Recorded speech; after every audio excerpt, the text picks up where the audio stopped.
Hello नमस्कार दोस्तों, welcome to UPSC समाचार, an initiative by doctor Amit IAS HCS academy.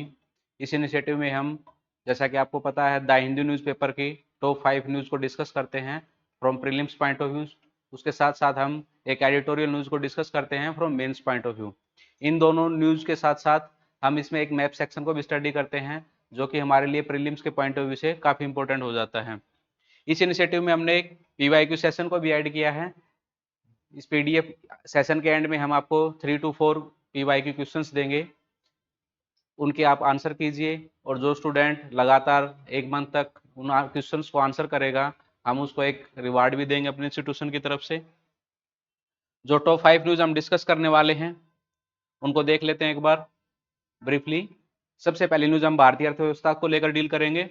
उसके अंदर हम भारत की जो 2023-24 के अंदर शीर्ष 10 देशों के साथ जो हमारा जो ट्रेड डेफिसिट जो चल रहा है, व्यापार के अंदर जो हमारा घाटा चल रहा है, उसके बारे में स्टडी करेंगे, उसके क्या इम्पैक्ट है हमारी इकोनॉमी पर, खास करके बैलेंस ऑफ पेमेंट को लेकर। उसके बाद फिर हम प्रीलिम्स के पॉइंट ऑफ व्यू से हम चूहे के बिल का खनन, जो रैट और माइनिंग रहती है, उसके मुद्दे को चर्चा करेंगे।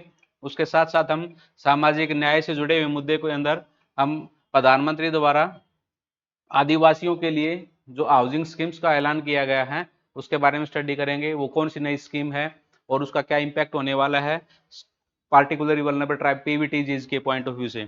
उसके साथ साथ अगर हम तथ्यों की बात करें तो प्रारंभिक परीक्षा के लिए जो तथ्य हैं, उसके लिए आज हमने टॉपिक लिया है विरूपाक्ष मंदिर को। इसके अंदर विरूपाक्ष मंदिर की आर्ट एंड और उसकी जो स्ट्रक्चर है, वास्तुकला जो है, उसके बारे में स्टडी करेंगे, किन राजाओं से वो संबंधित है। उसके साथ प्रारंभिक परीक्षा से ही जुड़ी हुई हमारी समाचारों में जो इंपॉर्टेंट न्यूज है, इंपॉर्टेंट प्लेसेस जी न्यूज है, उसको लेकर हम आज पुलिकट वेटलैंड के बारे में स्टडी करेंगे। ये इंडिया के अंदर ही एक वेटलैंड है।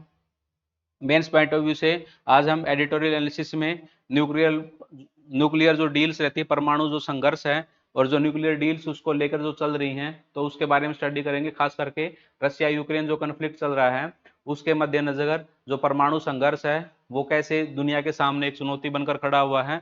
और इसके अंदर हम मुख्य रूप से हम भारत और अमेरिका के बीच में जो परमाणु समझौता हुआ था, उसका कैसे एक पॉजिटिव वे में प्रयोग किया जा सकता है दुनिया के अंदर शांति स्थापना के लिए। मानचित्र वाले सेक्शन में हम अफ्रीका की झीलें और झरनों के बारे में स्टडी करेंगे। So before start, a brief introduction about me. My name is Tis. I gave HCS interview for 2 times. Along with that, I am JRF in geography and I did my graduation in BTech Electronics and Communication Engineering. So this was brief about me. So आज start करते हैं page number 3 की news से, जो कि prelims के point of view से relevant है। तो इसमें ये बोला गया है कि इंडिया का जो ट्रेड डेफिसिट है, जो कि उसके टॉप 10 ट्रेडिंग पार्टनर, उनमें से 9 के साथ इंडिया का ट्रेड डेफिसिट रहता है। तो इंडिया के जो शीर्ष 10 देशों के साथ जो व्यापार चलता है, उसके अंदर से 9 देशों के साथ उसका ट्रेड डेफिसिट रहता है, एक्सेप्ट यूएसए। यूएसए इंडिया का one of the greatest largest trade partner है। चाइना के बाद दूसरे नंबर पे यूएसए ही आता है। लेकिन यूएसए के साथ हम व्यापार के अंदर पॉजिटिव, व्यापार घाटे में ना जाकर व्यापार मुनाफे के अंदर रहते हैं, क्योंकि हम उस देश को जो वस्तुएं और सेवाओं के अंदर trade in goods and services जो करते हैं, वो हमारा पॉजिटिव साइड रहता है। जबकि चाइना और उसके अलावा जो अन्य 9 देश हैं, उनके साथ हमारा ट्रेड डेफिसिट रहता है। तो अगर इन ट्रेड डेफिसिट के देशों में देखना चाहें तो China, Russia, Iraq, Saudi Arabia, Indonesia, South Korea, UAE, Hong Kong, Singapore, ये मेनली है। लेकिन यूएस के साथ हम ट्रेड डेफिसिट में रहते हैं। अब इसमें यह बताया गया है कि क्या ट्रेड डेफिसिट देश के लिए हमेशा नुकसानदायक रहता है, ट्रेड डेफिसिट का क्या प्रभाव रहता है। अगर हम प्री के पॉइंट ऑफ व्यू से पढ़े तो ट्रेड डेफिसिट जो रहता है, वो हमेशा नुकसानदायक नहीं रहता है। मान लीजिए कि कोई भी देश कच्ची वस्तुओं का आयात करता है, तो कच्ची वस्तु का आयात करता है तो उसका जो ट्रेड डेफिसिट है वो बढ़ जाएगा। लेकिन अंततः वो क्या करेगा, उन कच्ची वस्तुओं का प्रयोग करके एक फिनिश गुड तैयार करेगा, जो अपने देश के डोमेस्टिक कंजप्शन के लिए भी प्रयोग में होगा और उसको एक्सपोर्ट भी करेगा। लेकिन इंडियन इकोनॉमी का एक खास सिनेरियो है कि इंडियन इकोनॉमी क्या है, कंजम्पशन ओरिएंटेड है। क्योंकि इंडिया की इकोनॉमी जो प्रोड्यूस करती है, मैक्सिमम वहाँ पे ह्यूज पॉपुलेशन होने की वजह से क्या करते हैं, खुद ही कंज्यूम कर लेती है। इसलिए अगर इंडिया रॉ मटेरियल्स का इंपोर्ट करता है और उसकी वजह से हमारे को ट्रेड डेफिसिट होता है, और उसके बाद जो फाइनल गुड्स प्रोड्यूस होते हैं वो हमारी इकोनॉमी के अंदर कंज्यूम रहते हैं, तो एक पॉजिटिव एस्पेक्ट है, उसको हम नेगेटिव कंसेप्ट के तौर पे नहीं देखेंगे। लेकिन जो ट्रेड डेफिसिट रहता है, अगर वो हम इंटरनेशनल लेवल पे आदान प्रदान के अंदर हमारा नेगेटिव रहता है लंबे टाइम तक, तो उसका एक नेगेटिव इम्पैक्ट ये रहता है कि हमारी जो करेंसी जो रहती है उसकी डिवेल्युएशन हो जाती है। मान लीजिए कि जो रुपया है वो डॉलर के अगेंस्ट इंटरनेशनल लेवल पे जो ट्रेड रहता है यूजुअली डॉलर में रहता है, तो डॉलर के अगेंस्ट इंडियन रुपये क्या हो जाएगा, कमजोर हो जाएगा, और उससे हमारे आयात जो रहेंगे वो क्या हो जाएंगे, महंगे होते चले जाएंगे, और उससे जो इंडिया के जो इंडिया के अंदर जो जो ओवरऑल जो इन्फ्लेशन है वो बढ़ जाएगा। तो जो बैलेंस ऑफ पेमेंट है उसका एक नुकसान रहता है हमारा जो इंडियन इकोनॉमी के अंदर कि करेंसी जो रहती है हमारी वो डेप्रिसिएट कर जाती है। लेकिन अगर हम सिर्फ रॉ गुड्स के को ही परचेज करते हैं, फिनिश गुड्स को परचेज ना करके, तो वो हमारे लिए क्या रहता है, डोमेस्टिक मैन्युफैक्चरिंग सेक्टर के लिए बेनिफिशियल है। और डोमेस्टिक मैन्युफैक्चरिंग सेक्टर अगर अच्छे गुड्स प्रोड्यूस करेगा, लार्ज अमाउंट में गुड्स प्रोड्यूस करेगा, तो हमारी जो अनएम्प्लॉयमेंट की रेट है वो भी काफ़ी कम हो जाएगी। तो ट्रेड डेफिसिट से जुड़ा हुआ एक कंसेप्ट रहता है प्रीकमेंट से बैलेंस ऑफ पेमेंट, बीओपी, जो भुगतान का संतुलन इसे कहते हैं। तो संक्षेप में बीओपी क्या रहता है, एक वित्तीय वर्ष के अंदर एक देश के निवासियों और दूसरे देश के निवासियों के बीच सभी आर्थिक लेन देन का एक व्यवस्थित रिकॉर्ड है। इसके अंदर बैलेंस ऑफ पेमेंट के अंदर हम दो अकाउंट देखते हैं, करंट अकाउंट और कैपिटल अकाउंट, चालू खाता और पूंजी खाता। जो चालू खाता रहता है वो एक तरफ रखेंगे हम, और उसके अंदर टोटल कितना इंपोर्ट और एक्सपोर्ट हुआ उसको देखेंगे, नेट कितना आया अपना। और जो पूंजी खाता रहता है उसके अंदर भी हम इंडिया के अंदर जो कैपिटल इन्वेस्टमेंट हमने बाहर दूसरे देशों में की है और दूसरे देशों ने हमारे यहाँ जो इन्वेस्टमेंट की उसका नेट देखेंगे। और फिर फाइनली क्या देखेंगे हम, फाइनली चालू खाता और पूंजी खाता दोनों का भी नेट इफेक्ट देखेंगे कि वो हमारे बैलेंस ऑफ पेमेंट पे कैसे आ रहा है। तो बीओपी के अंदर चालू खाते के अंदर हम माल शेष, सेवा शेष और एक तरफा हस्तांतरण, इन तीन एडिंग्स को रखते हैं। उसके साथ पूंजी खाता के अंदर हम दीर्घकालिक पूंजी खाता और अल्पकालिक पूंजी खाता, इन दो हेडिंग्स को उसके अंदर रखेंगे। उसके साथ अगर चालू खाते के अंदर अगर हमारा नेट डेफिसिट रहता है, उसके अंदर कमी रहती है, तो क्या रहता है वो ये निर्देशित करता है कि राष्ट्रीय उत्पाद में विदेशी व्यापार के योगदान कितना योगदान हुआ है, और इंडिया के अंदर जो अपनी करंट अकाउंट के जो नीड्स है उसको पूरा करने के लिए जितने गुड्स की उसको जरूरत थी या सर्विसेज की जरूरत थी वो कितना लेके आ रहा है। वहीं कैपिटल वाले सेक्शन के अंदर पूंजी खाते के अंदर अगर हमारे पॉजिटिव में रहते हैं, हम सरप्लस में रहते हैं, इसका मतलब क्या रहता है कि विदेशी जो कंपनियां हैं या फिर जो विदेशी जो दूसरे देश हैं उन्होंने इंडिया के अंदर इन्वेस्टमेंट ज़्यादा की है, और ज़्यादा इन्वेस्टमेंट की है तो कहीं ना कहीं उन्होंने इंडियन इकोनॉमी के अंदर अपना फेथ शो किया है, और वो हमारे लिए लॉन्ग रन में जाके बेनिफिशियल रहने वाला है। इसके अंदर हमारा जो पूंजी खाता रहेगा उसके अंदर प्रत्यक्ष विदेशी निवेश, विदेशी पोर्टफोलियो निवेश और सरकारी निवेश। लेकिन इसके अंदर भी ये चीज़ देखना कि विदेशी पोर्टफोलियो निवेश अगर ज़्यादा है तो ये क्या रहता है, कहीं ना कहीं हॉट मनी रहता है कि जो कि इकोनॉमी की पॉजिटिव कंडीशन देखते हुए कुछ समय के लिए यहाँ पे इन्वेस्ट किया गया है, लेकिन ये लंबे समय के अंदर इंडियन इकोनॉमी की कंडीशन ठीक नहीं रहती है तो फिर क्या रहता है, ये पैसा पलायन भी हो जाता है।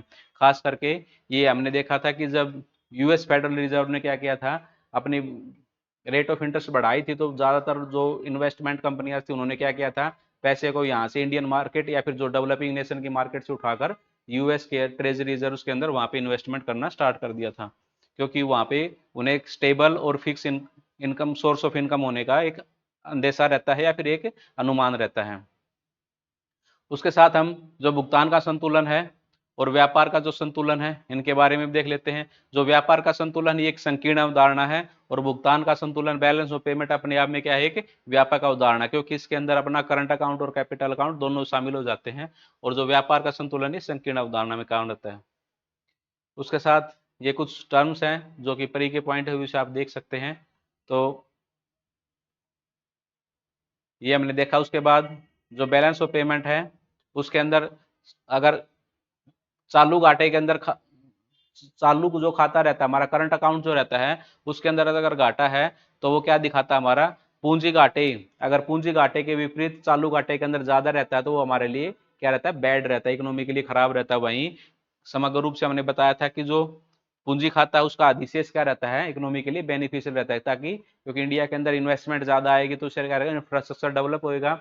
इन्वेस्ट दूसरे देशों ने इंडिया की इकोनॉमी के अंदर फेथ शो किया, इसका मतलब इंडियन इकोनॉमी के जो पैरामीटर्स हैं वो कहीं ना कहीं पॉजिटिव वे में और अच्छी ग्रोथ के प्रोस्पेक्ट को डिनोट कर रहे हैं।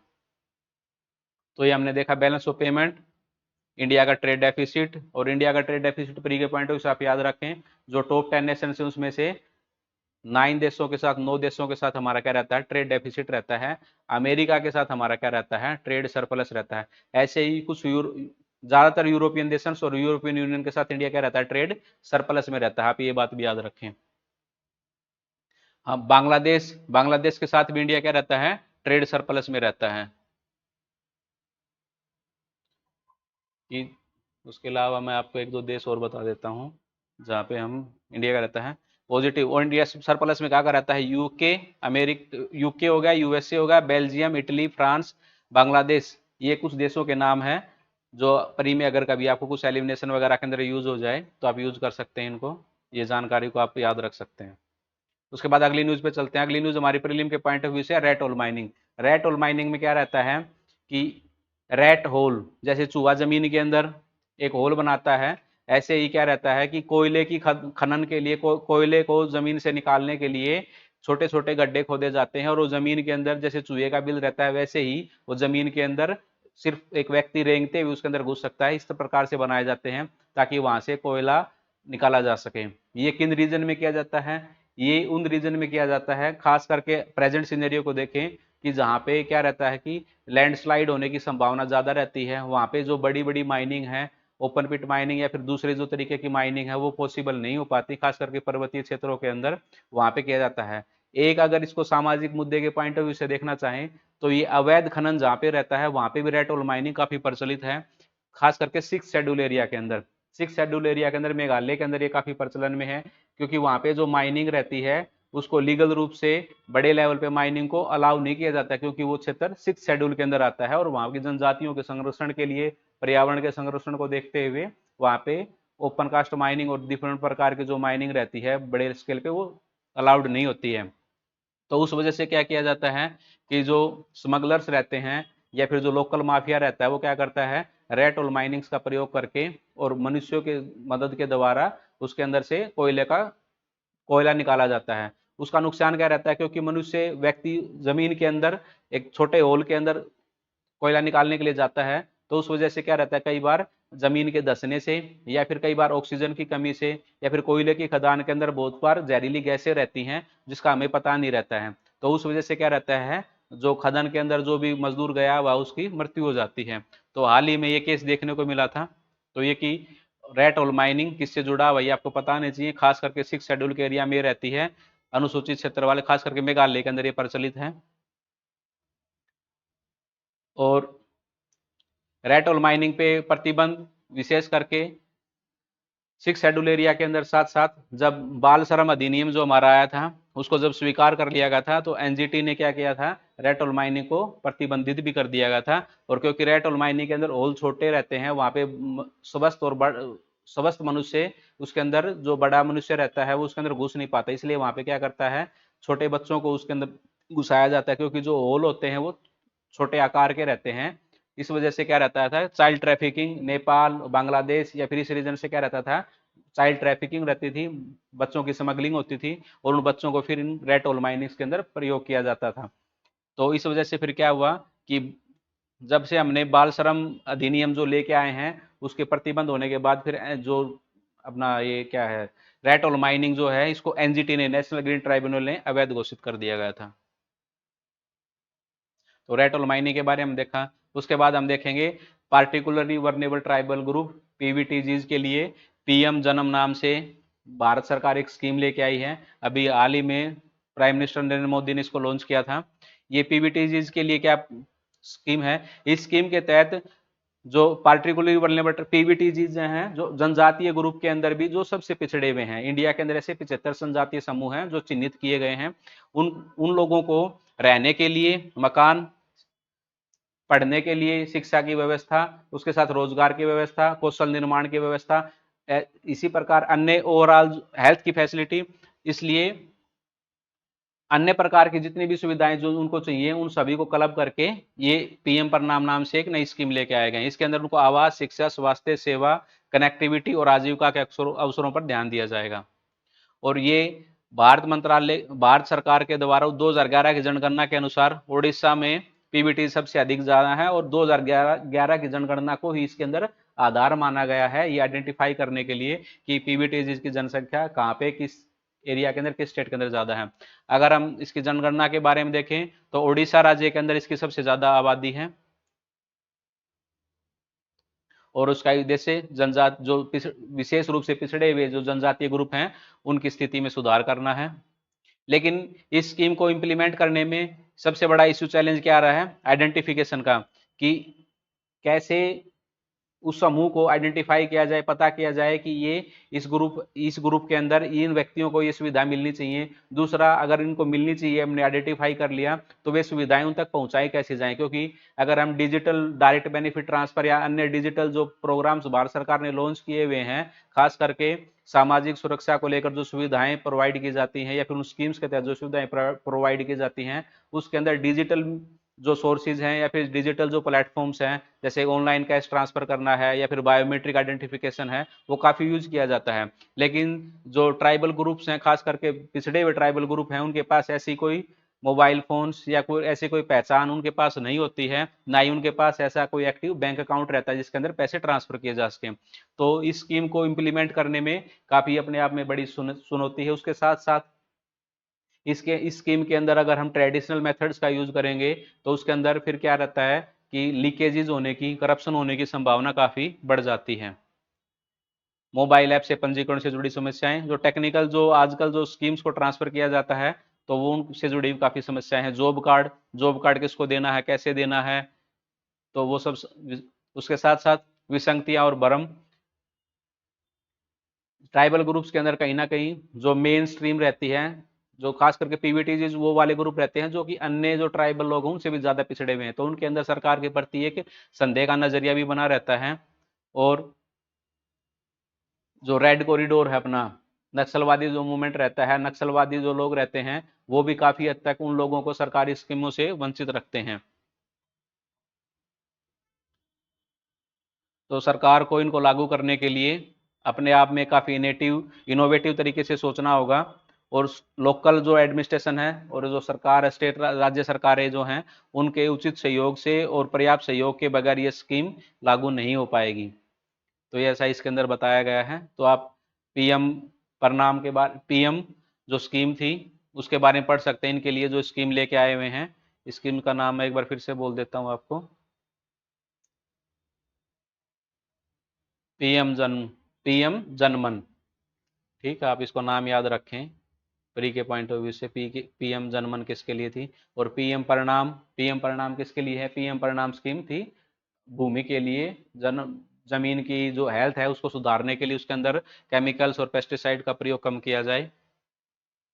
उसके साथ हम अगली न्यूज पे चलते हैं, जो प्रीलिम्स के लिए विरूपाक्ष मंदिर, इसको फैक्ट विरूपाक्ष मंदिर से जुड़े जो मेन फैक्ट है उसको हम देख लेते हैं प्रीलिम्स फैक्ट वाले सेक्शन के अंदर। तो हाल ही में चर्चा में क्यों है? हम्पी के विरूपाक्ष मंदिर के मंडप को सहारा देने के लिए स्तंभों का एक हिस्सा हाल ही में भारी बारिश के कारण ढह गया था। तो भारी बारिश की वजह से कुछ स्तंभ विरूपाक्ष मंदिर के अंदर जो मंडप था उसके अंदर ढह गए थे। तो विरूपाक्ष मंदिर के बारे में पढ़ लेते हैं। चालुक्य वंश के शुरुआती शासकों द्वारा इसका निर्माण किया हुआ था, 7वीं शताब्दी के अंदर इसका निर्माण हुआ था। और विजयनगर साम्राज्य के अंदर खास करके कृष्णदेव राय जो हैं, उनका इसके अंदर विशेष योगदान है। ये जो मंदिर रहते हैं विरूपाक्ष मंदिर, ये भगवान शिव को समर्पित हैं और स्थानीय देवता जो देवी हैं पंपा देवी, इनसे जुड़े हुए हैं। विरूपाक्ष मंदिर को एक विश्व धरोहर स्थल के रूप में भी घोषित किया गया है और ये द्रविड़ वास्तुकला की से संबंधित रखते हैं। इसके अंदर द्रविड़ वास्तुकला संबंधित होने के कारण एक तो गोपुरम मिलेगा। गोपुरम में क्या रहता है? मंदिरों के मीनारे, उनको डेकोरेटिव गेटवे भी बोलते हैं। मंदिर के अंदर एंट्री के लिए जो गेटवे रहते हैं उनको काफी डेकोरेटेड किया जाता है और वहाँ पे हिंदुओं देवी देवताओं की मूर्तियां भी वहाँ पे लगाई जाती हैं। तो गोपुरम, छोटा गोपुरम और मुख्य गोपुरम, ये दोनों तरफ प्रकार के गोपुरम हैं और दोनों को समान रूप से विस्तृत रूप से इनको डेकोरेट किया जाता है। उसके अलावा रंग मंडप रहता है। रंग मंडप में क्या रहता है? विस्तृत नक्काशी वाले क्षेत्रों में से एक है और इसका उपयोग मंदिर के सॉरी समारोह और प्रदर्शनों के लिए किया जाता है, मंडप का, रंग मंडप का। उसके अलावा खुला स्तंभ हॉल है। खुला स्तंभ हॉल में क्या किया जाता है? विभिन्न पौराणिक दृश्यों को नक्काशी और या फिर पेंटिंग्स या फिर मूर्तियों के द्वारा उसको वहाँ पे प्रदर्शित किया जाता है। तो खुला स्तंभ बोले किस्म से क्या है? आर्ट गैलरी ही है।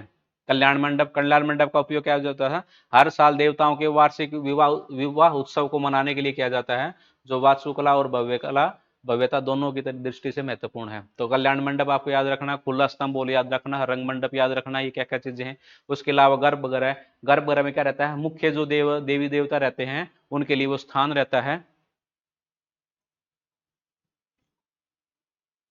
एक सेकंड, गर्भगृह क्या रहता है हमारे मंदिर के अंदर, सबसे जो मेन जो श्राइन रहती है वो गर्भगृह होता है। और भगवान विरूपाक्ष जो मंदिर है इसके अंदर भगवान शिव का पवित्र शिवलिंग है वहां पे स्थापित। उसके अलावा छोटे गर्भगृह या पढ़ सकते हैं, स्तंभ और मूर्तियां पढ़ सकते हैं। जल संरचना, ये पवित्र टैंक अपने आप में इंपॉर्टेंट होता है, खास करके द्रविडियन स्टाइल के जो मंदिर रहते हैं उसके अंदर जो जल का जो टैंक रहता है, पवित्र टैंक, वो उसके परिसर के अंदर सबसे इंपॉर्टेंट रहता है। जबकि जो अपनी नगरा स्टाइल जो रहती है टेम्पर की, नॉर्थ इंडिया के अंदर जो रहते हैं वहां पे पवित्र टैंक एबसेंट रहता है, वहां प्रेजेंट नहीं रहता है। तो ये हमने विरूपाक्ष मंदिर के बारे में देखा। उसके अलावा विजयनगर साम्राज्य का काफी योगदान है उसके अंदर। तो आप विजयनगर साम्राज्य अपने आप में यूपीएससी के लिए एक इंपॉर्टेंट थीम है और उसी से जुड़े हुए मंदिर थे, तो आपके लिए काफी इंपॉर्टेंट हो जाता है। और विजयनगर साम्राज्य को आप विस्तृत रूप से कवर भी करें अपने लिए, परी के लिए। उसके अलावा अगली न्यूज है हमारी प्रीलिम्स के लोकेशन से जुड़ी हुई, पुलिकट वेटलैंड। पुलिकट वेटलैंड क्या है, सबसे पहले हमें देखना पड़ेगा पुलिकट लेक को ही पुलिकट लेक और उसके आसपास के रीजन को पुलिकट वेटलैंड के नाम से बोला जाता है। और पुलिकट जो वेटलैंड है ये पक्षी अभ्यारण्य भी है, और ये भारत के दो राज्यों आंध्र प्रदेश और तमिलनाडु की सीमा से जुड़ा हुआ है। और भारत का दूसरा सबसे बड़ा वन्यजीव अभ्यारण्य है, दूसरा सबसे बड़ा पक्षी अभ्यारण्य है। इसके पास में ही श्रीहरिकोटा के अंदर भारत के रॉकेट लॉन्च पैड के रूप में प्रसिद्ध है, और सतीश धवन अंतरिक्ष के अंदर भी यहीं पे इसके पास में ही अवस्थित है। उसके अलावा पुलिकट जो वेटलैंड, इसके अंदर फ्लेमिंगो, पेलिकन बर्ड, स्टार्क, बुगले, बतख आदि विभिन्न प्रकार के पक्षी प्रजातियां यहाँ पे मिलती हैं। और उसके आसपास के क्षेत्र को इकोलॉजिकल सेंसिटिव जोन के नाम से घोषित किया गया है। और इकोलॉजिकल सेंसिटिव जोन को कौन सी, ministry of environment, forest and climate change, वो इसको घोषित करती है। और किन क्षेत्रों को घोषित करती है, जो संरक्षित क्षेत्र होते हैं, राष्ट्रीय उद्यान होते हैं, वन्य जीव अभ्यारण्य होते हैं, उसके चारों तरफ के एरिया को, ताकि जो मुख्य वन्य जीव अभ्यारण्य या फिर जो प्रोटेक्टेड एरिया है उसके आसपास का एरिया को पहले प्रोटेक्ट किया जाए। क्योंकि जो नुकसान जो होना है वो प्रोटेक्टेड जो मेन एरिया है उसके अंदर नुकसान होने से पहले ही इको सेंसिटिव जोन के अंदर ही नुकसान रह के रह जाए, और जो हमारा जो मेन जो संरक्षित क्षेत्र है वो उससे बचा रह जाए। तो ये EESZ इसके चारों तरफ घोषित किया हुआ है। तो ये हमने देखा प्री के पॉइंट ऑफ व्यू से लेख के बारे में। उसके बाद हम अगला जो संपादकीय न्यूज है उसके अंदर जो विश्लेषण करेंगे वो हम करेंगे न्यूक्लियर कॉन्फ्लिक्ट्स को लेकर। न्यूक्लियर कॉन्फ्लिक्ट्स को लेकर जो चर्चा चल रही है उसके लिए सबसे जो इंपॉर्टेंट है वो अभी रसिया यूक्रेन जो कॉन्फ्लिक्ट चल रहा है उसको लेते हुए रसिया बार बार परमाणु हथियारों के प्रयोग की धमकी देता है। उसी के जवाब में खास करके यूरोप के देशों के अंदर फ्रांस के राष्ट्रपति ने हाल ही में ये स्टेटमेंट दी है कि ये जो रसिया द्वारा परमाणु हमलों की जो धमकी देना वो यूरोप की सोवर्निटी के लिए और यूरोप की सुरक्षा के लिए एक बड़ा खतरा है। और फ्रांस को या फिर ऐसे अन्य देशों को इसके प्रति गंभीरता से विचार करते हुए अपने न्यूक्लियर हथियारों को प्रयोग करने के बारे में भी सोचना चाहिए। तो इस वजह से अपने आप में ये काफी चिंता का विषय बन गया है कि परमाणु हथियारों का जो प्रयोग है वो अगर किया जाता है तो उससे पूरी मानव जाति को एक नुकसान होने का या उस पूर्व मानव जाति को खत्म होने का एक खतरा बना रहता है। तो हाल ही के देशों के अंदर जो परमाणु हथियारों का प्रयोग करने के लिए जो एक रिस्ट्रेन की जो कंडीशन होती थी कि पहले हर कोई देश परमाणु हथियारों के प्रयोग से बचता था, उसको सिर्फ लास्ट रिजोर्ट के तौर पर यूज किया जाता था। अब परमाणु हथियारों को बार बार खुले रूप से प्रयोग करने की धमकी देना अपने आप में जो नेशंस हैं उनके जो हेड्स हैं उनके द्वारा जो सीरियसनेस है उसको, उसकी कमी को दिखाता है। और हाल ही में रसिया ने क्या किया है, CTBT जो कॉम्प्रिहेंसिव टेस्ट बैन ट्रीटी थी उससे अपने आप को एग्जिट भी कर लिया है। और CTBT के तहत क्या रहता था कि USA और रसिया जो दुनिया के दो सबसे बड़े परमाणु संपन्न देश थे वो दोनों इससे बंधे हुए थे। तो उससे क्या रहता था कि दुनिया के अंदर एक संतुलन बना हुआ था, लेकिन रसिया द्वारा इसके अंदर से विड्रॉ कर लेना, इससे निकल जाना इस संतुलन को अव्यवस्थित कर रहा है। और हाल ही में उनके द्वारा बयानबाजी से पूरे यूरोपियन रीजन के अंदर एक असंतुलन का माहौल बना हुआ है। तो इस चीज को लेते हुए ये चर्चा की जा रही है कि आखिर फिर ऐसा क्या किया जाए कि परमाणु जो हथियार हैं, परमाणु हथियारों का जो प्रयोग है उसको लेके दुनिया के अंदर एक कंसेंसस डेवलप हो। तो उसके उदाहरण के तौर पे अभी एक यूनिवर्सिटी ने इंडिया और अमेरिका के बीच में जो परमाणु हथियारों को लेकर परमाणु को लेकर जो न्यूक्लियर ट्रीटी हुई थी इंडिया के अंदर, तो जो न्यूक्लियर ट्रीटी, जो परमाणु समझौता इंडिया और यूएसए के बीच में हुआ था, उसके अंदर दो तीन मुद्दों पर विशेष रूप से बात हुई थी कि सबसे पहला कि जो हम अपना सैन्य प्रयोग के लिए जो परमाणु प्रयोग करेंगे, परमाणु हथियारों का प्रयोग करेंगे, और जो असैन्य प्रयोगों के लिए, खास करके एनर्जी को प्रोडक्शन कर लिए शांति प्रिय प्रयोगों के लिए जो परमाणु टेक्नोलॉजी का प्रयोग करेंगे, उन दोनों को उन्होंने कैटेगराइज किया, अलग अलग किया। और उसके बाद फिर इस चीज पे समझौता हुआ कि जो सिविल न्यूक्लियर जो प्रोग्राम है इंडिया का, उसको अमेरिका सपोर्ट करेगा, और इंडिया इसके बदले में क्या करेगा, यूएसए उसको सपोर्ट करेगा, और इंडिया इसके बदले में क्या करेगा, जो इंटरनेशनल लेवल पे जो परमाणु न्यूक्लियर जो वेपन्स है या फिर न्यूक्लियर जो मटेरियल है, और उसके लिए जो निगरानी के लिए जो एजेंसी बनी हुई है, उसके अंदर इंडिया अपने जो परमाणु संयंत्र हैं उनकी निगरानी, उनके जो औचक निरीक्षण के लिए या फिर उनके जो रेगुलर निरीक्षण के लिए जो समझौता है उस पर हस्ताक्षर करेगा। इससे इंडिया के जितने भी परमाणु संयंत्र हैं वो सब इंटरनेशनल लेवल पे एक ट्रांसपेरेंट मॉनिटरिंग प्रोसेस के तहत शामिल हो जाएंगे। तो उससे फिर अमेरिका को या फिर दुनिया के विभिन्न देशों को ये पता रहेगा कि इंडिया के पास जो यूरेनियम मटेरियल जो आ रहा है उसका कितना परसेंटेज वो अपना शांति प्रिय प्रयोग के लिए, एनर्जी प्रोडक्शन के लिए कर रहे हैं, उसका एनरिचमेंट लेवल क्या है, कहीं उसका डाइवर्जन परमाणु हथियार बनाने के लिए तो प्रयोग नहीं हो रहा है। तो इंटरनेशनल एटॉमिक एनर्जी एजेंसी आईएई जो है, उसके तहत इंडिया के जो भी जितने परमाणु संयंत्र हैं वो निगरानी के अंदर आ गए हैं। इसी के तहत अभी ईरान के साथ अमेरिका ने समझौता किया था कि आप आपके जितने भी न्यूक्लियर एनर्जी प्रोडक्शन के जितने भी प्लांट हैं उनको आप आईएई के तहत आप शामिल कीजिए, जिससे कि पता रहे कि आपने कितना एनरिचमेंट किया। लेकिन उन्होंने उस चीज़ पे, संधि पे क्या किया, हस्ताक्षर नहीं किए, और वो उस संधि का हिस्सा नहीं बने, उस वजह से उन पर प्रतिबंध भी लगे। सिविल न्यूक्लियर जो प्रोग्राम इंडिया का जो डील हुई थी अमेरिका का, उससे पहले इंडिया के ऊपर भी 1998 में जब इंडिया ने क्या किया था, परमाणु विस्फोट किया था, अपने आप को परमाणु नेशन के तौर पे घोषित किया था, तो इंडिया के ऊपर अमेरिका ने काफी प्रतिबंध लगाए थे। तो उस वजह से एक ट्रस्ट डेफिसिट डेवलप हो गया था, और साइकोलॉजिकल रूप से भी एक ये प्रेशर था इंडिया के ऊपर और विभिन्न अन्य देशों के ऊपर भी, कि जो डेवलपिंग नेशंस थे, कि अगर कोई भी अगर इस तरीके से परमाणु बम बनाने के लिए अपने आप को अपनी कोशिश करेगा तो उस पर प्रतिबंधों का सामना करना पड़ेगा। लेकिन सिविल न्यूक्लियर डील होने के बाद से जो एक साइकोलॉजिकल इम्पैक्ट था इंडिया के ऊपर, वो भी काफी हद तक कम हुआ है। तो इसमें एग्जाम्पल के तौर पे ये बताया गया है कि इंडिया अपने आप में एक यूनिक नेशन है कि जो नॉन प्रोलिफरेशन ट्रीटी एनपीटी का पार्ट भी नहीं है, CBT central comprehensive test ban treaty CTBT का भी पार्ट नहीं है, फिर भी उसने अमेरिका के साथ सिविल न्यूक्लियर डील को लेकर एक जो समझौता किया है, वो इंडिया की एक कमिटमेंट को शो करता है कि वो परमाणु ऊर्जा का प्रयोग परमाणु हथियार बनाने के लिए ना करके उसको अपनी इलेक्ट्रिसिटी प्रोडक्शन और सिविल न्यूक्लियर पर्पज के लिए करेगा।